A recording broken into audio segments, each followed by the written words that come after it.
अमृतम में आप सभी का स्वागत है। तो हम आ गए हैं भगवत गीता अध्याय 13 श्लोक क्रमांक 22। तो भगवान कृष्ण प्रकृति और पुरुष के बारे में वर्णन कर रहे हैं और पिछले दो श्लोकों में हमने देखा कि भगवान ने कहा कि प्रकृति और पुरुष दोनों शाश्वत है। पुरुष भी शाश्वत है, प्रकृति भी शाश्वत है, लेकिन प्रकृति क्या है, ये टेम्परेरी है, ये बनती रहती है, बिगड़ती रहती है। और इस श्लोक में भगवान कृष्ण जीव के बारे में और खुलासा करते हैं। तो भगवत गीता अध्याय 13 श्लोक क्रमांक 22 भगवान कृष्ण कहते हैं, पुरुष प्रकृति स्थो ही भुक्ते प्रकृति जान गुणान कारणम गुण संगस्य सत सत योनि जन्मसु। भगवान कृष्ण कहते हैं, इस प्रकार जीव प्रकृति के तीनों गुणों का भोग करता हुआ प्रकृति में ही जीवन बिताता है। यह उस प्रकृति के साथ उसकी संगति के कारण है। इस तरह उसे उत्तम तथा अधम योनियां मिलती रहती हैं। देखिए, भगवान कृष्ण कहते हैं, पुरुष प्रकृति स्थो ही। पुरुष यानी कि जीव। अब ये जीव पुरुष क्यों है? क्योंकि ये प्रकृति का भोग करना चाहता है।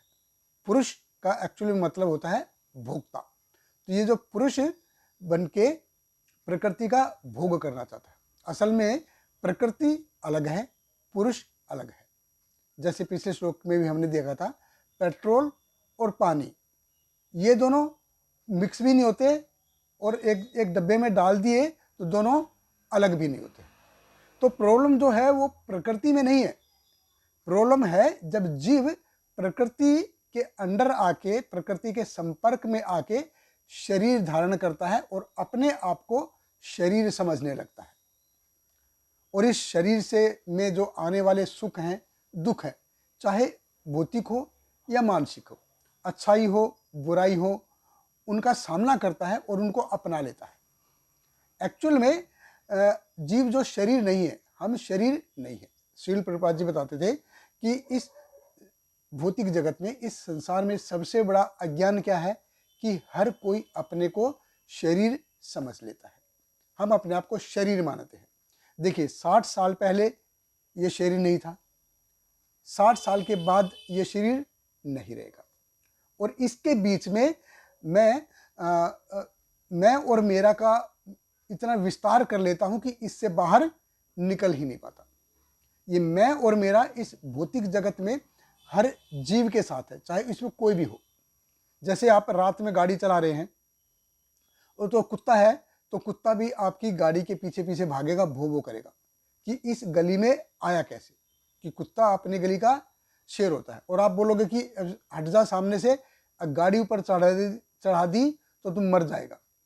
तो कुत्ता अपनी जगह शेर है और आप अपने को करते हैं।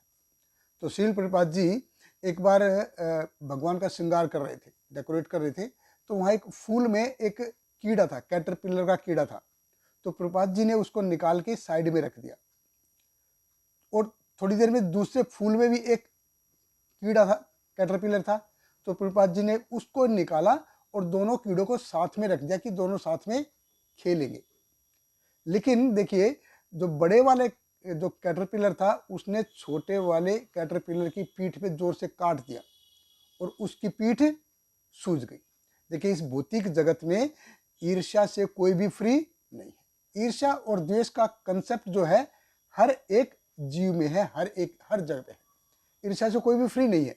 और भगवान कृष्ण यही कह रहे हैं, अहम और ममत्व की जो श्रृंखला है कि ये जीव को अनादि अनंत भोग देगी।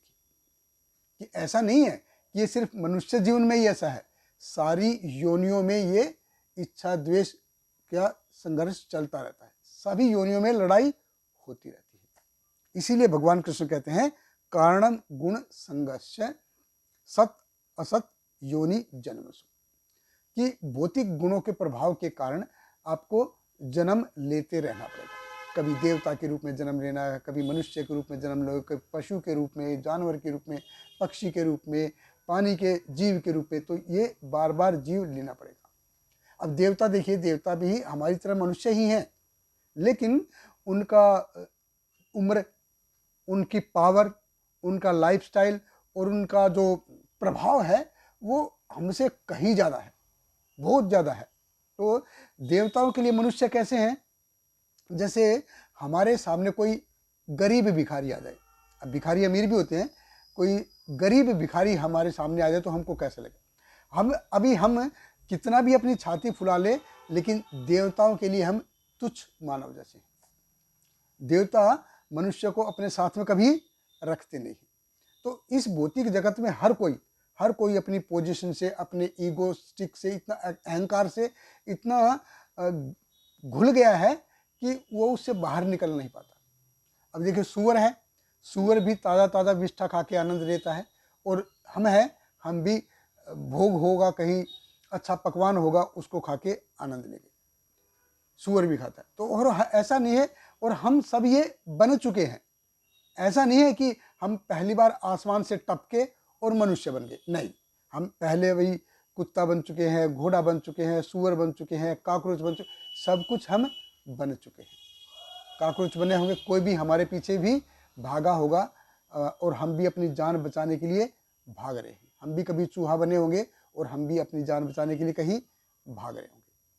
तो इसलिए भगवान कृष्ण कहते हैं कि आप इस भौतिक जगत में भोग प्राप्त करने की इच्छा में इतना आगे निकल गए हो कि आप मेरे को भूल गए हो, और मेरे साथ आपका क्या संबंध है वो भी आप भूल गए हो। अभी संबंध है भी तो इतना ही संबंध है कि भगवान, मैं आपके सामने 4 बत्ती घुमाऊंगा, 4 अगरबत्ती घुमाऊंगा, मेरा ये काम करा दो।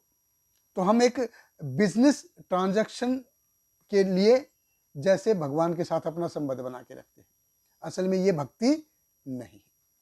भगवान कृष्ण कहते हैं कि मेरे पास आना है तो भौतिक लाभ के लिए नहीं, मुक्ति के लिए आना है।